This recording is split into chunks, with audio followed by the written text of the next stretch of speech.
Okay. So we have done the formula speed is equal to distance upon time.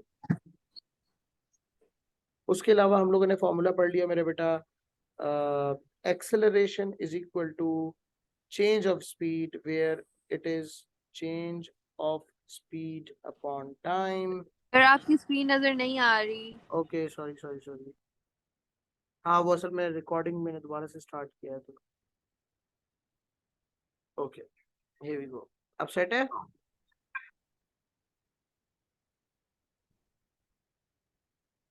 Ji sir same.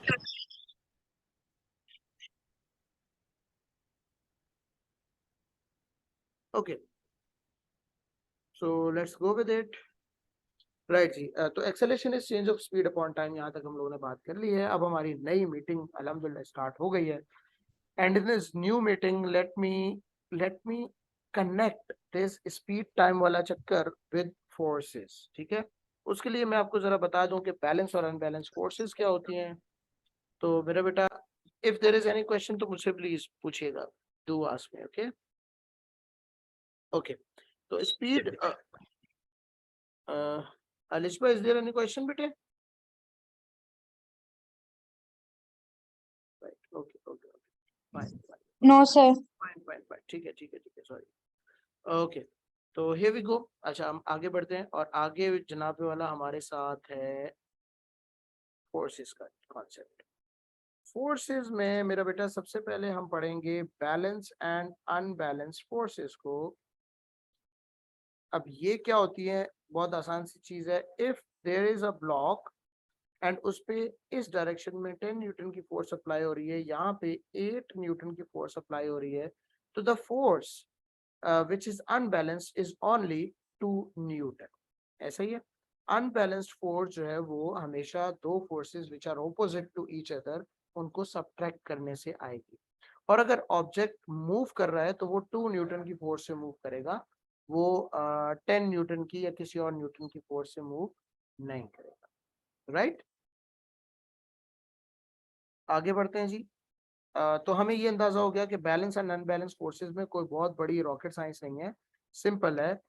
एक चीज याद रख लो, हाँ, एक बहुत इंपॉर्टेंट और टेक्निकल बात, ऑब्जेक्ट इज एट रेस्ट। उसका रीजन बेटा एक ही होता है, उसका रीजन होता है कि forces are balanced. Object is moving constantly, object is moving with a constant speed, इसका रीजन भी एक ही होता है, moving with a constant speed. अगर कोई चीज कांस्टेंट स्पीड से जा रही है या कोई चीज रेस्ट पर है, उन दोनों केसेस में फोर्सेस बैलेंस्ड हो जाती हैं। ठीक है, अक्सर वो पूछते हैं कि why car is moving with a constant speed, तो उसमें टिका के आप एक ही आंसर लिखोगे कि forward force becomes equal to backward force. ठीक है, अच्छा, प्लीज आप लोग जब सिलेबस पे देखोगे तो आपको कुछ फोर्सेस के नाम भी नजर आएंगे। हम लोग मोशन वाला पोर्शन तो कर चुके हैं, बल्कि हम लोग हैं फोर्सेस वाले पोर्शन पे, राइट, स्पेशली बैलेंस अनबैलेंस पे। तो उसमें उन्होंने आपको लिंक करवाई है, कुछ फोर्सेस के नाम बताए हैं, वो नाम आपके जहन में होना जरूरी है। दैट इज, वेट किसी भी बॉडी को नीचे की तरफ खींचता है, फ्रिक्शन हमेशा opposite to the direction of motion होती है, ड्रैग है, ड्रैग भी हमेशा ऑपोजिट टू द मोशन होगी, air resistance opposite to the motion होगी, इसी तरह टेंशन है, टेंशन हमेशा वेट के ऑपोजिट होती है, electrostatic force is found between two charges, magnetic force is found between two poles of the magnet, thrust is a driving force, जो driving से वो हो रही है, प्रोड्यूस हो रही है। ठीक है, तो आओ जरा इसकी एक एग्जांपल ले लेते हैं, छोटी सी, नन्ही सी, प्यारी सी। वो एग्जांपल ये लेते हैं मेरे बेटे कि if there is a car, well, if there is an object, okay, यहाँ पे where's my notebook, here it is, okay, if there is an object, और let's suppose वो कार है, ये मेरी कार है फरारी। okay? अच्छा, अगर इसकी थ्रस्ट फोर्स जो है ना वो 1000 न्यूटन है, और फ्रिक्शन जनाबे वाला 500 न्यूटन है, और एयर रेजिस्टेंस 300 न्यूटन है, और इस कार का, तो इस कार पे कितनी अनबैलेंस फोर्स है? What is the unbalance force on it? पहला part, will it move yes it will move. ठीक है, ये मूव करेगी, हाँ सर बिल्कुल करेगी। कितनी फोर्स के साथ करेगी बेटा, 300 एंड 500 को ऐड करो तो 800 तो इसकी बैकवर्ड फोर्स है और 1000 इसकी इंजन की फोर्स है, थ्रस्ट फोर्स है। तो इसका मतलब रिजल्टेंट फोर्स, प्लीज याद रखिएगा ये टर्म आपको बहुत परेशान करेगी, resultant force. Resultant force is always the difference और the sum of all forces. Resultant force का मतलब है इट इज द बेसिकली आप इसको क्या कहते हो, इम्पैक्ट ऑफ ऑल फोर्सेस। ठीक है, तो इसका मतलब इस केस में रिजल्टेंट कितना बनेगा, 800 is backward force, 1000 is forward force. So इस केस में resultant force will be 1000 minus 800, that is 200 newton forward.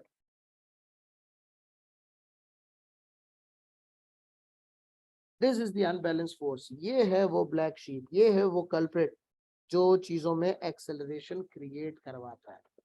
अच्छा, अगर वो आपसे कहे कि भाई एयर रेजिस्टेंस इंक्रीज होकर 500 न्यूटन हो गई है, स्टेट व्हाट हैपेंस।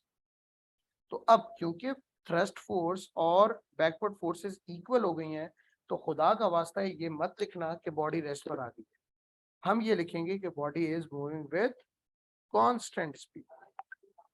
ठीक है, बॉडी कांस्टेंट स्पीड पे आएगी जब फॉरवर्ड फोर्स और बैकवर्ड फोर्स क्या हो जाएगी, बराबर हो जाएगी।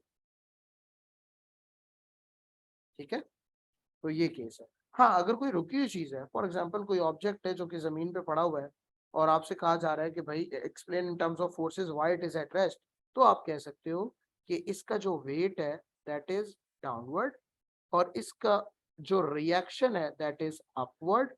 weight and reaction both are equal and opposite, both are balancing each other, therefore the object is at rest। Technical बात, चलती हुई चीज है, फोर्सेस बैलेंस होगी तो वो चलती रहेगी कांस्टेंट स्पीड से। रुकी हुई चीज है, फोर्सेस बैलेंस है तो वो रुकी रहेगी, जहां पे थी वहीं पड़ी रहेगी। तो आपको ऑब्जेक्ट देखकर फैसला लेना है, डिसाइड करना है कि whether the object is moving with constant speed और इट विल एट रेस्ट। ठीक है जी, सनिया बोलो बेटा। एक minute, let me unmute you. जी जी सर सर। लेकिन फर्स्ट वाले डायग्राम में जब गाड़ी के ऊपर फोर्स अप्लाई हो रही है, तो वो फोर्स उसकी अपर बॉडी पे सिर्फ अप्लाई नहीं हो रही, उसके टायर्स पे डिफरेंट फोर्स नहीं अप्लाई होगी। नहीं नहीं, actually the force is thrust force ना। तो मैं इस एरो की बात कर रही हूँ ना, 1000 न्यूटन की बात कर रही हूँ। दोनों की, ये वाला भी और जो पीछे वाला भी है। ठीक है, देखो फ्रिक्शन हम यूजुअली टायर एंड रोड के दरमियान, ये जो 500 है ये फ्रिक्शन है बिटवीन टायर एंड रोड, और बाकी जो मैंने 500 शो किया वो एयर रेजिस्टेंस है। एयर रेजिस्टेंस कभी भी टायर और रोड के दरमियान नहीं होती। ठीक है ना, this is also called free body diagram. Free body diagram में आपने चीजों को की जो ना ध्यान रखना है कि डायरेक्शंस का भी ध्यान रखा जाए। ठीक है, तो सही। 1000 जब भी थ्रस्ट फोर्स बनाओगे वो हमेशा दरमियान में बनाओगे, और जब भी फ्रिक्शन बनाओगे वो हमेशा टायर और रोड के दरमियान। एयर रेजिस्टेंस बनाओगे तो वो आप हमेशा थोड़ा सा अपवर्ड बनाए। ठीक है, तो सर जब फोर्सेस डिफरेंट चीजों पे अप्लाई हो रही हैं, तो फिर बाद में हम फोर्सेस को सेम कैसे समझ रहे हैं। वो फिर हमारी जो है ना, वो इस वक्त की ओ लेवल्स में, ऑर्डिनरी लेवल में हमें ये करना पड़ता है कि हम तमाम फोर्सेस को इक्वल ले लेते हैं। हालांकि जाहिर सी बात है ये यहाँ पे अप्लाई हो रही है इस पॉइंट पे, ये इस पॉइंट पे है, तो फर्क तो होना चाहिए। बट लेकिन नहीं, ओ लेवल्स में आपको वो इतना ज्यादा नहीं घुमाते, वो सिर्फ ये बताते हैं कि भाई बैलेंस और अनबैलेंस फोर्सेस बताओ और जांच कराओ वाले सब। ठीक है, सही सही राइट, सही। ओके जी। आगे बढ़ते हैं, अब इससे रिलेटेड क्वेश्चन। न्यूटन के 3 लॉज को तो मेरे ख्याल में कभी नहीं पूछा उन्होंने, Newton first law, second law, third law. हाँ, इनर्शिया का टॉपिक जरूर आता है, लेकिन वो इनर्शिया मास विद डेंसिटी में कर लेंगे। तो चलिए आइए जरा इसके पास पेपर्स को भी करें, देखें आप लोगों ने कितना सीखा। जनाब MCQ number 17 is there for you.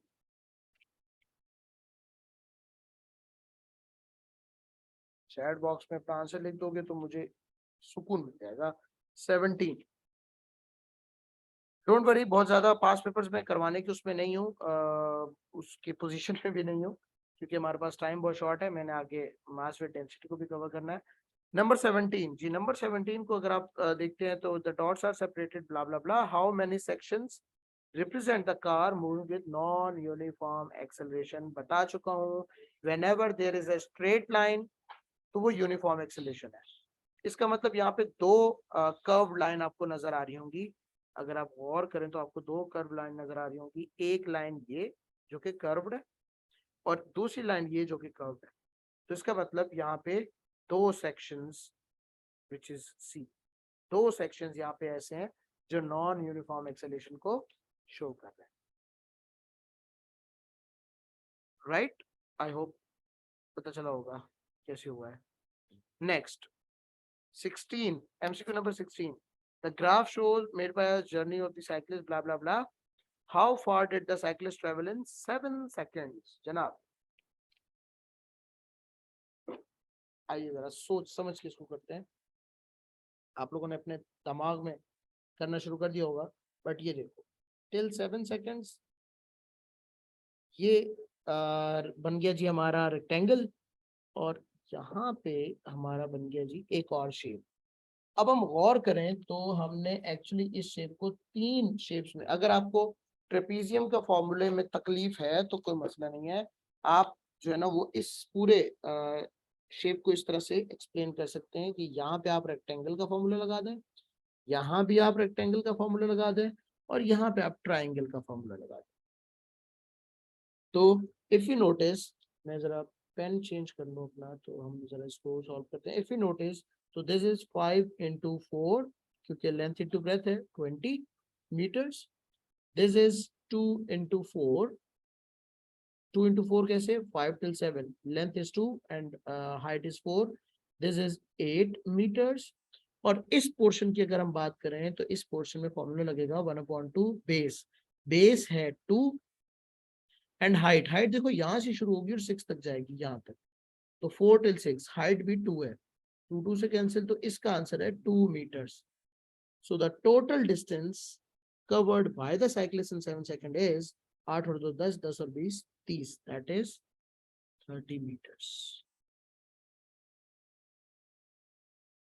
अच्छा प्लीज याद रखिएगा, आपके पास ट्रेपीजियम, रेक्टेंगल और ट्राइंगल के अलावा कोई चौथा फार्मूला नहीं है, mark my words. Distance speed time graph में जब भी आपसे डिस्टेंस पूछा जाएगा तो they will have only 3 formula है। Number 1 length into breadth, number 2 1/2 base into height, number 3 formula of trapezium. ठीक है, ओके मेरे पास तुम लोग की तरफ से कोई मैसेज, ठीक है। I hope you are getting it, I hope you are getting it, कोई प्रॉब्लम नहीं हो रही है। नंबर 18 भी करके देखते हैं जरा।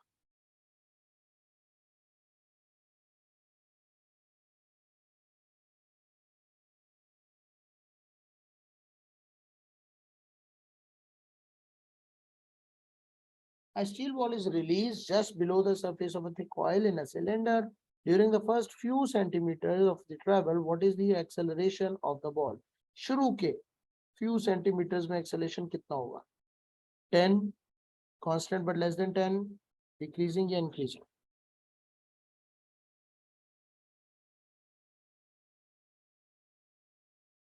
हाँ जी बच्चों, सोचो सोचो सोचो सोचो, आगे भागो।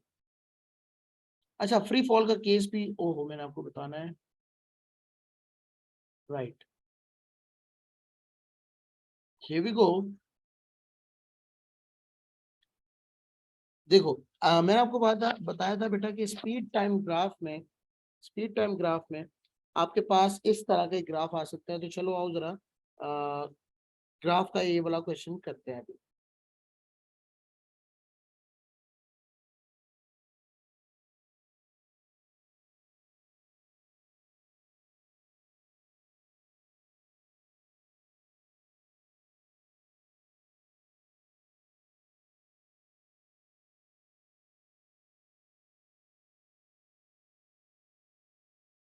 ओके चले जी जल्दी से इस क्वेश्चन को करते हैं मेरे बेटा। A parachutist jump from an aircraft blah blah blah blah. आप देखो मैंने आपको कहा था ना इस तरह के कीवर्ड आपके पास आएगा, straight, state what happens, at t is equal to 20 and t is equal to 55। तो t is equal to 20। बेटा इस टाइम पे मुझे बताइए क्या हो रहा है, इस टाइम पे क्या हो रहा होगा। देखो सीन ये है, पहले पूरे ग्राफ को, इस पूरे ग्राफ को इंटरप्रेट कर लेते हैं ताकि हमारे तमाम इस क्वेश्चन के आंसर हो जाए। शुरू में द स्पीड वाज ग्रेटर लेकिन, और एक्सेलेरेशन वाज ग्रेटर, लेकिन आहिस्ता आहिस्ता क्योंकि लाइन का ग्रेडियंट कम होता जा रहा है इसलिए एक्सेलेरेशन भी रिड्यूस होता जाएगा और फिर एक्सेलेरेशन यहाँ पे आके जीरो हो जाएगा। मींस कि कांस्टेंट स्पीड से ऑब्जेक्ट मूव करेगा। याद रख लो यही एक ग्राफ है पैराशूटिस्ट का, और वो हमेशा जब भी पैराशूट वाला केस आता है तो वो इसी तरह का ग्राफ हमेशा आपको प्रोवाइड करता है, क्योंकि यही ग्राफ पैराशूट के केस में बनता है। दैट इज, किसी भी पैराशूट के केस में याद रख लो इनिशियल एक्सेलरेशन इज ऑलवेज 10 या 9.8। फ्री फॉल या पैराशूट वाले केस में initial acceleration is always 9.8 metre पर सेकंड स्क्वायर। ठीक, तो इसका मतलब शुरू में जो एक्सेलरेशन था वो 9.8 मीटर पर सेकंड स्क्वायर था। आहिस्ता आहिस्ता एक्सेलरेशन कम हुआ, कम होते होते, अच्छा now this is not deceleration, this is decreasing acceleration. Acceleration decrease होता जा रहा है, डिक्रीज होता जा रहा है, and time come when acceleration is zero. Acceleration zero का मतलब है मेरा बेटा कि object is moving with terminal speed. कौन सी speed? Terminal speed. Terminal speed का दूसरा नाम है कांस्टेंट स्पीड, या इसी का तीसरा नाम है यूनिफॉर्म स्पीड। तो घबराना मत, we can call it terminal speed, we can call it constant speed, we can call it uniform speed. ठीक है, अब देखो मसला ये कि पैराशूटिस्ट 50 मीटर पर सेकंड की स्पीड पे आ रहा है। ये 50 मीटर पर सेकंड की स्पीड लैंडिंग के लिए बहुत ज्यादा है। खुदा ना खास्ता ये 50 की स्पीड से जमीन पे आके लगा तो बहुत जोर से लगेगा और बाउंस होकर पता नहीं कहाँ जाएगा, गायब भी हो जाएगा। तो इसलिए वो क्या करता है जनाब, वो अपना पैराशूट ओपन करता है। अब जैसे ही पैराशूटिस्ट पैराशूट को ओपन करेगा तो ड्यू टू एयर रेजिस्टेंस, वो सारी बात मैं अभी बताने वाला हूँ पैराशूट की, ड्यू टू एयर रेजिस्टेंस उसकी स्पीड अचानक से कम होती है विद नो टाइम स्पीड कम हो गई है। तो आप ये कह सकते हो what is happening at t is to 20, deceleration, और 55 पे डीसेलेरेशन। ठीक है, दोनों पे स्पीड कम हुई है। 50 पे स्पीड कम हुई है, 20 तक आई है, और 20 पे स्पीड और जो है ना वो 20 तक नहीं आई, सॉरी 15 तक आई है, और फिर इस पॉइंट पे भी स्पीड कम हुई है और बंदा रेस्ट पर आ गया। ठीक, तो 55 सेकंड पे पैराशूटिस्ट ने जमीन को टच किया या लैंड किया है, जमीन पे आके जो है ना वो टिका है। Describe the motion. अब देखो मैंने आपको बताया था डिस्क्राइब द मोशन पूछेगा अगला। Describe the motion of the parachutist between 0 से 20 तक। तो अब देखो 0 से 20 तक कितने मार्क्स हैं और इसके लिए तुम लोग क्या लिखोगे। 0 से 20 2 मार्क्स का क्वेश्चन है। कितनी बातें आप लिखोगे? 2 बातें। Number 1, the parachutist is falling with the decreasing acceleration. ठीक है, since the line the slope of the line is decreasing. ये 2 बातें, 2 नंबर। ठीक है, या आप ये भी लिख सकते हो initially the acceleration was greater that is 9.8 and eventually it is moving with decreasing acceleration. Please deceleration का वर्ड यूज मत कीजिएगा, डीसेलरेशन में ग्राफ की लाइन हमेशा नीचे आती है। ओके, अब वो कह रहे हैं कि फोर्स इज एक्टिंग। अब देखो यहाँ पे भी टू मार्क्स का क्वेश्चन है और ये शायद आप लोग टक करके फौरन से कर लें। क्या कह रहा है? Explain in terms of force is acting why the speed of the parachutist is constant between 25 and 55। ये देखो वो कह रहा है 25 और 55 के दरमियान यहाँ पे स्पीड कांस्टेंट क्यों है? क्यों क्यों क्यों क्यों स्पीड इज कांस्टेंट? मैंने आपको रीजन बताया हुआ है स्पीड कांस्टेंट का, एक ही रीजन होता है।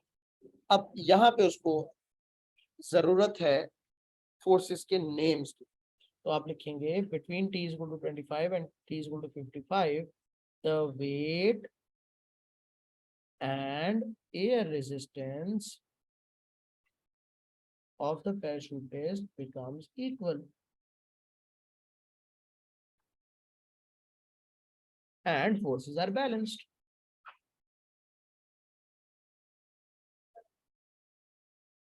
ठीक है, तो पैराशूट की स्पीड क्यों कांस्टेंट क्यों हो गई? क्योंकि जी speed forces are balanced. Weight और एयर रेजिस्टेंस नाम मेंशन करना जरूरी है, 2 नंबर है। अगर आप सिर्फ इतना कह दोगे कि फोर्सेस आर बैलेंस्ड तो आपका एक नंबर तो आ जाएगा, लेकिन क्योंकि आपने फोर्सेस का नाम नहीं लिखा इसलिए आपका दूसरा नंबर आपको अवॉर्ड नहीं होगा। तो जब भी 2 नंबर का क्वेश्चन है समझ जाना कि 2 बातें तो करनी है। जी आयशा मकसूद बोले। यस, हेलो जी आयशा। सर पार्ट बी का सेकंड पॉइंट रिपीट कर देंगे please. The parachutist is falling with decreasing acceleration के बाद।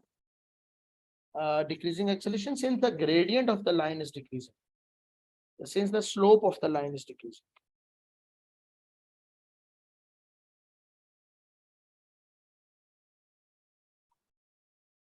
ठीक है, स्लोप कम हो रहा है ग्रेडियंट का, उसका सॉरी लाइन का ग्रेडियंट या स्लोप कम हो रहा है, दैट इज व्हाई आप ये कहोगे कि एक्सेलरेशन इज आल्सो डिक्रीजिंग।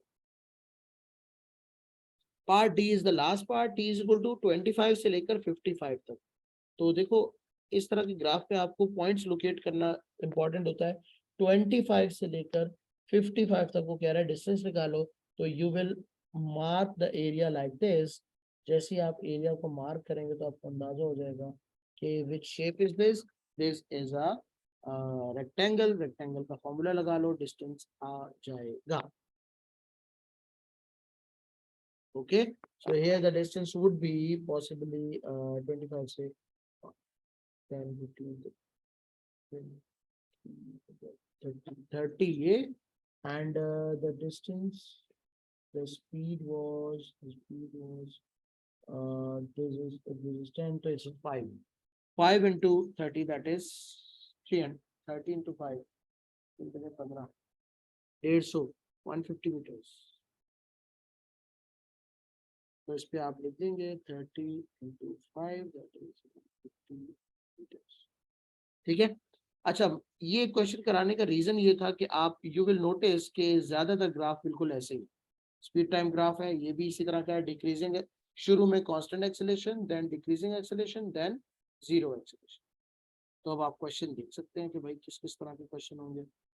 अभी देखो, state the value of T. अब इन्होंने ग्राफ को इंटरप्रेट, ग्राफ से वैल्यू निकलवाई है आपसे। मूविंग विद यूनिफॉर्म स्पीड, वो कह रहा है टी की कौन सी उस पे वो यूनिफॉर्म स्पीड पे मूव कर रहा था, टी की कौन सी वैल्यू पे। तो T is equal to, Haris कुछ कह रहे हैं।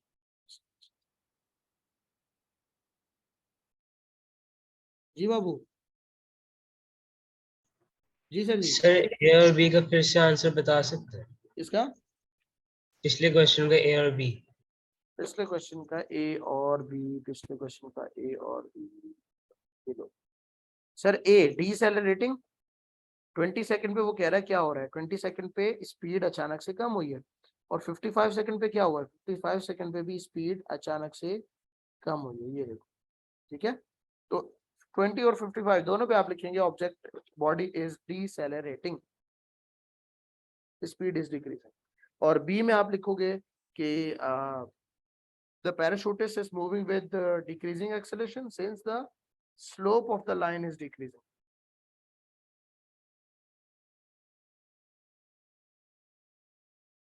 क्या पुत्र, बाकी इस तरह की जाहिर सी बात है आप लोगों ने बैठना है, बहुत सारे क्वेश्चन इससे रिलेटेड सॉल्व करने हैं, जहां जहां पे पंगा हुआ वहां बंदा हाजिर है। सही, ओके। अब आते हैं जनाबे वाला, मेरे ख्याल में we must come towards, must must must must. अच्छा, P4 बेटा, P4 जो है ना वो ज्यादातर आपका mark the position of I level कहाँ होना चाहिए, और रूलर कहाँ रखना चाहिए, और इस तरह की जो चीजें हैं ना छोटी छोटी, उन चीजों में आपका P4 टेस्ट होगा। I can I can bet कि अगर आप 2 या 3 पेपर्स ईयरली सॉल्व कर लेते हो P4, तो चौथे पांचवें पेपर से तुम लोग का कॉन्फिडेंस लेवल बिल्डअप हो जाएगा, और तुम लोग को पता चल जाएगा सेट पैटर्न है जिसपे वो क्वेश्चंस पूछते हैं। ठीक है, तो you will find out that pattern इंशाल्लाह, कोई मसला वाली बात नहीं है। ठीक हो गया जी, चलें जी हम चलते हैं मेरे बच्चों, काइनेमेटिक्स के हम लोगों ने क्वेश्चन कर लिए। काइनेमेटिक्स का जो नोट्स तुम लोगों को मैंने प्रोवाइड किया मैं उसमें ये सारी चीजें मौजूद थी क्योंकि हम लोगों ने इंडिविजुअली डिस्कस कर ली है। अब आते हैं जनाब acceleration of free fall in terms of forces, ऐसा क्या होता है। तो फोर्सेस की बात जहां तक हम लोगों ने करनी थी, हम लोगों ने कहा कि फोर्सेस में बैलेंस और अनबैलेंस वाला केस मैंने आपको बता दिया। अब एक स्पेशल टाइप का क्वेश्चन आता है, ऑब्जेक्ट का मास गिवन है जी 30 kg, ऑब्जेक्ट पर एक फोर्स लग रही है जी 100 न्यूटन, एक फोर्स लग रही है जी 60 न्यूटन। अब वो आपसे पूछता है सबसे पहले वो आपसे पूछता है कि what is the unbalanced force या what is the resultant force. मैंने आपको बताया हुआ है कि रिजल्टेंट वो जब भी पूछे समझ जाओ, दो फोर्सेज हैं अगर, या तीन है, जितने भी हैं उन सबको ऐड और सब्ट्रैक्ट करना है, ठीक है, क्योंकि ये ऑपोजिट डायरेक्शन में है। We will subtract these forces, 100 minus 60 will give you 40 newton. तो ये आपका रिजल्टेंट का आंसर आ गया। पार्ट 2 में वो अक्सर पूछते हैं कि what is the acceleration, find out the acceleration. अब जिस बच्चे ने एक्सेलरेशन का एक ही फॉर्मूला बेचारा बड़ी मुश्किल से याद किया हुआ है, v minus you over T, उनके दिलों पे छुरियां चल जाती हैं, उनके जो है ना वो सरों पे बिजलियां गिर जाती हैं कि यहाँ पे एक्सेलेरेशन का फॉर्मूला ये नहीं लगेगा, यहाँ पे लगेगा F is equal to ma, F is equal to M A. अम्मा याद आ जाती है फोर्स के चक्कर में। तो बेटा यहाँ पे ये जो F is equal to M A formula तुम लोग को बड़ा बड़ा मशहूर फॉर्मूला है, न्यूटन साहब का, पढ़ाया गया होगा, बताया गया होगा। F is equal to M A, यहाँ पे ये जो फोर्स अप्लाई होती है, this force is always a resultant force, क्योंकि 100 न्यूटन में से 60 न्यूटन तो यहाँ जाया हो गया। अब बाकी जो 40 न्यूटन है वो 40 न्यूटन इस F की जगह अप्लाई करोगे, M की जगह 30 लिखोगे, एंड एक्सेलरेशन इज ए को आप बनाओ सब्जेक्ट, 40 अपॉन 30 becomes A, और 40 अपॉन 30 का आंसर आ रहा है, that is your A acceleration, ठीक है। तो ये है जी इसका डायनेमिक्स का टुकड़ा, डायनेमिक्स का पोर्शन जो कि इसके साथ आके अटैच होता है। डायनेमिक्स में जी अगली चीज है फ्रिक्शन। फ्रिक्शन के बारे में याद रख लो, नोट्स में मेंशन होगा, फ्रिक्शन की कोई बहुत ज्यादा फॉर्मूले नहीं है, बस फ्रिक्शन याद रखो कि friction is the force that impedes motion. Friction क्या है? फ्रिक्शन एक ऐसी फोर्स है जो मोशन को इम्पीड करती है, यानी मोशन को कम करने की कोशिश करती है। अब इसके पॉजिटिव फैक्टर्स भी हैं, नेगेटिव फैक्टर्स भी हैं, वो बैठे रहना करते रहना, वो थ्योरेटिकल टॉपिक है, उसका कोई बहुत बड़ा मसला नहीं है। लेकिन लेकिन लेकिन लेकिन लेकिन स्टॉपिंग डिस्टेंस वाला कैलकुलेशन जरूर आती है, और जरूर जो है ना ये आपने सीखनी है। देखो बेटा, जब भी कोई कार एक हाईवे पे चल रही है या आप किसी कार को ड्राइव कर रहे हो, तो आप जैसे ही ब्रेक अप्लाई करते हो, फौरन से गाड़ी नहीं रुकती, गाड़ी take some time after braking as well. वो डिपेंड करता है ब्रेकिंग फोर्स आपने कितनी लगाई है, हार्शली रोकना था या स्लोली रोकना था गाड़ी को, ब्ला ब्ला ब्ला ब्ला। तो स्टॉपिंग डिस्टेंस जनरली पता है किसको कहते हैं? Stopping distance is the distance covered bye the object, yeah, covered by the car when it stops, या till it stops, ये ज्यादा अच्छा रहेगा, till it stops। एक गाड़ी चल रही थी 30 मीटर पर सेकंड की स्पीड से चल रही थी, उसने देखा यार सामने कोई चीज जो है ना वो मुझे शायद ब्रेक लगानी पड़े, तो वो हल्का हल्का गाड़ी को ब्रेक लगाना शुरू करेगा till the car stops। तो फौरन से गाड़ी रुकेगी नहीं, गाड़ी will take some distance, उस डिस्टेंस को हम कहते हैं स्टॉपिंग डिस्टेंस। तो मेरा बेटा स्टॉपिंग डिस्टेंस दो चीजों का फॉर्मूला है basically. Stopping distance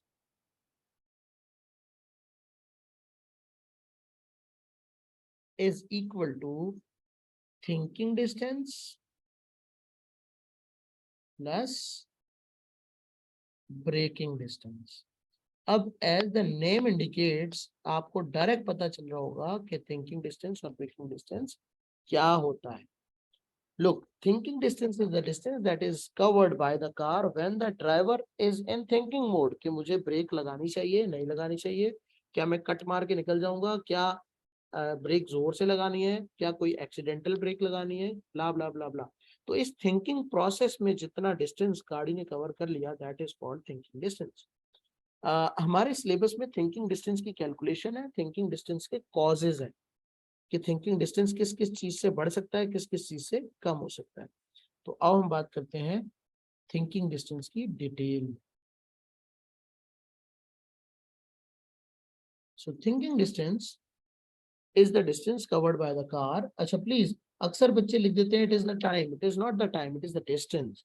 distance covered by the car till during the thinking time of the during the thinking time of driver या रिएक्शन टाइम भी आप कह सकते हो, ठीक है। और ये डिपेंड करता है किस चीज पे बेटा, ये दो चीजों पे डिपेंड करता है। क्या चीज? ये thinking distance. Thinking distance depend करता है स्पीड ऑफ द कार में। अगर आप बहुत तेज गाड़ी चला रहे हो तो आपके सोचते सोचते ही जो है ना वो घटना घट जाएगी। इसलिए कहते हैं ओवर स्पीडिंग नहीं करते, क्योंकि जब तक आप सोचोगे कि यार मैं ब्रेक तेज लगाऊं हल्की लगाऊं, तब तक आगे कोई एक्सीडेंट जो आपने देखा होगा वो आपके बहुत करीब आ गया होगा और आपको बहुत हार्श ब्रेक लगाना पड़ेगा। तो स्पीड ऑफ द कार बढ़ेगा तो थिंकिंग डिस्टेंस भी बढ़ जाए। और दूसरी चीज, मेंटल कंडीशन ऑफ ड्राइवर। अगर ड्राइवर बेचारा सुरूर में है तो उसको उसका जो थिंकिंग डिस्टेंस है वो ज्यादा होगा। गाड़ी मतलब वो सोचेगा बहुत देर से। आपको पता है कि जब भी अल्कोहलिक बंदों को इसीलिए ड्राइविंग मना होती है अब्रॉड में भी। वो मना इसलिए होती है कि भाई आप अगर ड्रग्स लिए हुए हो तो आपका जो रिएक्शन टाइम है वो बढ़ चुका होता है। आप बहुत स्लो स्लो बातें कर रहे होते हो, स्लो स्लो चल रहे होते हो, तो कुछ ऐसा कर रहे होते हो, इस तरह वाली बात। तो जाहिर सी बात है मेंटल कंडीशन खराब है तो आपका थिंकिंग डिस्टेंस बढ़ जाए, ठीक है। इन दो चीजों पे थिंकिंग डिस्टेंस डिपेंड करता है बस। आगे आ जाओ ब्रेकिंग डिस्टेंस। तो मेरा बेटा ब्रेकिंग डिस्टेंस पे सनिया नदीम जी बेटा बोले बोले बोले बोले बोले बोले, मीटिंग एंड होने वाली है, बोले बोले जी सनिया बोलो। सर लेकिन अगर गाड़ी की स्पीड बढ़ गई और हमारे सामने कोई एक्सीडेंट है, हमने उससे पहले ब्रेक लगाना है, तो हाँ क्योंकि गाड़ी की स्पीड बढ़ जाएगी और हम जल्दी देख सकेंगे उस एक्सीडेंट को होते हुए, तो क्या हमारा रिएक्शन नहीं टाइम कम नहीं हो जाना नहीं नहीं चाहिए? नहीं नहीं नहीं नहीं नहीं। देखो सीन ये है कि आपने थिंकिंग टाइम का मतलब ये नहीं है कि आप जो है ना वो कुछ और सोच रहे हो। थिंकिंग टाइम का मतलब ये है कि आपने एक्सीडेंट देख लिया है, ठीक है। आप यू हैव सीन कि भाई प्रॉब्लम है, मुझे ब्रेक लगानी है। तो अब उसके बाद प्रॉब्लम को देखने के बाद का जो टाइम है वो थिंकिंग टाइम है। और वो जो डिस्टेंस कवर हुआ है प्रॉब्लम देखने के बाद वो थिंकिंग डिस्टेंस। अगर खुद सोचो आपकी गाड़ी की स्पीड बहुत तेज है, सामने जो है ना वो दो गाड़ियां आपस में टकरा गई या सामने कोई बिल्ली बिल्ली आ गई। चलो बिल्ली को तो हम वैसे ही उड़ा देते हैं, इतना दूर जाती है पता भी नहीं चलता। बिल्ली नहीं आया, चलो कोई बड़ी चीज आ गई सामने। तो अब हमें क्या करना है? अब हमने सोचना है कि यार मैं साइड पे निकलूं या ब्रेक लगाऊं। उस सोचते सोचते हम अच्छा खासा डिस्टेंस कवर कर चुके होंगे if we are speeding up, अगर हम बहुत तेजी से जा रहे हैं, ठीक है ना। देखो तेजी से जाने का मतलब क्या है? What do you mean by fast? Fast का मतलब ये है कि मोर distance is covered in less time. थोड़े से टाइम में ठीक ठाक डिस्टेंस कवर हो रहा है, which is wrong in this case. तो थोड़ा सा भी थिंकिंग डिस्टेंस बढ़ गया आपके सोचते सोचते आप ठोक दोगे अगर आप तेजी में हो तो। दूसरा केस, अगर आप तेजी में हो तो आप फौरन से हार्श ब्रेक लगाओगे जल्दी रोकने के लिए, जिसकी वजह से गाड़ी स्किड करेगी तो फिर भी मसला है, ठीक है। तो दोनों सूरतों में प्लीज ये याद रख लो, thinking distance depends on only two things. Number one speed of the car, number two mental condition. And thinking distance की डेफिनेशन याद रखो, distance covered by the car during the thinking time after. चलो इसको एक statement और बढ़ा देते हैं, आफ्टर सीइंग या आफ्टर सीइंग द एक्सीडेंट कह लो या आफ्टर सीइंग द एक्सीडेंट कह लो, चलो या आफ्टर सीइंग अ प्रॉब्लम, ठीक है। अच्छा अब आओ जी ब्रेकिंग डिस्टेंस पे। ब्रेकिंग डिस्टेंस का मतलब है the distance covered by the car, the distance covered by the car. अच्छा प्लीज आपको ये शरीफाना तरीके से नोट्स में लिखा हुआ मिल जाएगा। मैं सिर्फ जल्दी जल्दी इसलिए लिख रहा हूँ ताकि तुम लोग के जहन में ये राइटिंग चलती रहे कि चलो यार ठीक है लिखा जा रहा है। The distance covered by the car as it as the driver applies brake till the car is at rest.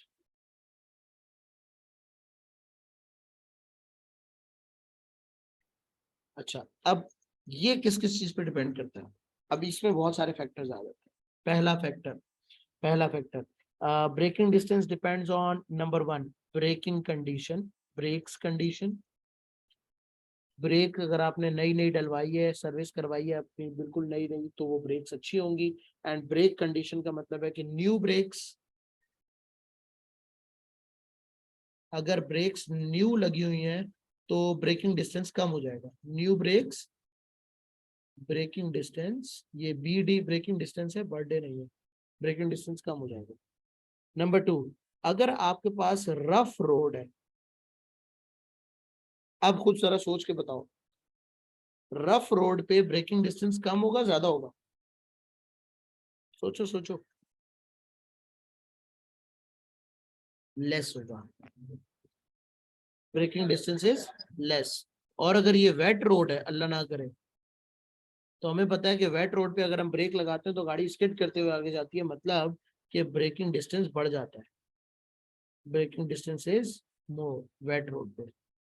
अच्छा, सिमिलरली टायर कंडीशन पे भी डिपेंड करता है। टायर्स, टायर अगर न्यू है तो न्यू टायर में जो है ना वो ब्रेक अच्छी ग्रिप के साथ लगती है, मतलब ब्रेकिंग डिस्टेंस कम होता है।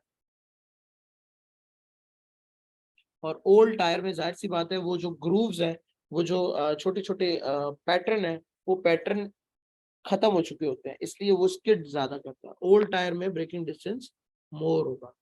आखिरी चीज आती है ब्रेकिंग फोर्स। ब्रेकिंग फोर्स अगर आप बढ़ाओगे तो ब्रेकिंग डिस्टेंस बढ़ जाएगा। ये बिल्कुल ऐसे ही है, अगर आप बहुत ज्यादा हार्श ब्रेक लगाओगे तो गाड़ी जल्दी रुकेगी, और अगर आप स्लो स्लो ब्रेक लगाओगे तो गाड़ी देर से रुकेगी। ये है जी आपका thinking distance, braking distance, stopping distance वाला मामला। लेकिन प्लीज याद रखो कि रोड वेट है, टायर्स ऐसे हैं, ब्रेक ऐसी हैं, इसका थिंकिंग डिस्टेंस पे कोई भी असर नहीं पड़ेगा। थिंकिंग डिस्टेंस सिर्फ ड्राइवर की मेंटल कंडीशन और स्पीड ऑफ द कार है, बस। इससे रिलेटेड मैं देखता हूँ कि कोई एक आध क्वेश्चन आपको करवाऊँ, ताकि मेरी भी आत्मा को शांति मिले। तो जल्दी से क्वेश्चन मुझे मिल जाए थिंकिंग ब्रेकिंग डिस्टेंस का। डायनामेटिक्स में नहीं है, डायनामिक्स में मिलेगा मुझे। आपके सामने स्क्रीन चेंज हो रही होगी बहुत ज़्यादा।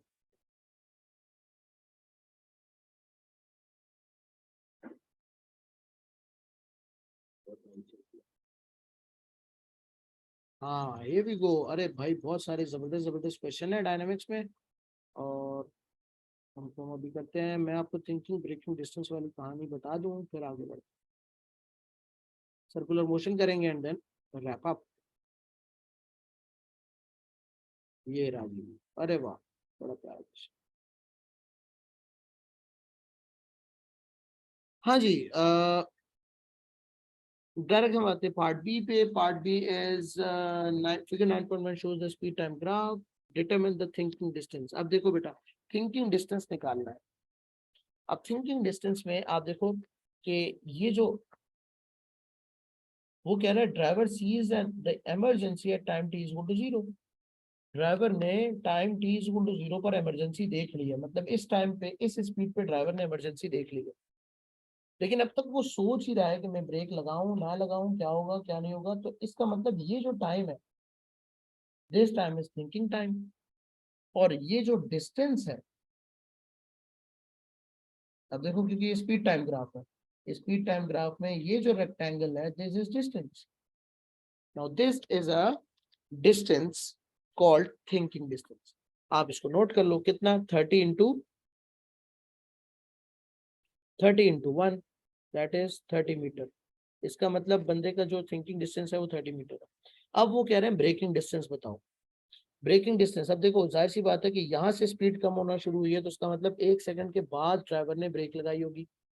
अब जब 1 सेकंड के बाद ब्रेक लगाई है तो ये लो, ये कंप्लीट डिस्टेंस उसका आ गया ब्रेकिंग डिस्टेंस।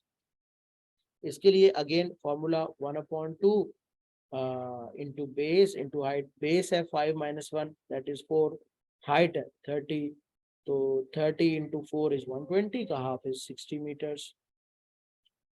ठीक, आगे deceleration of the car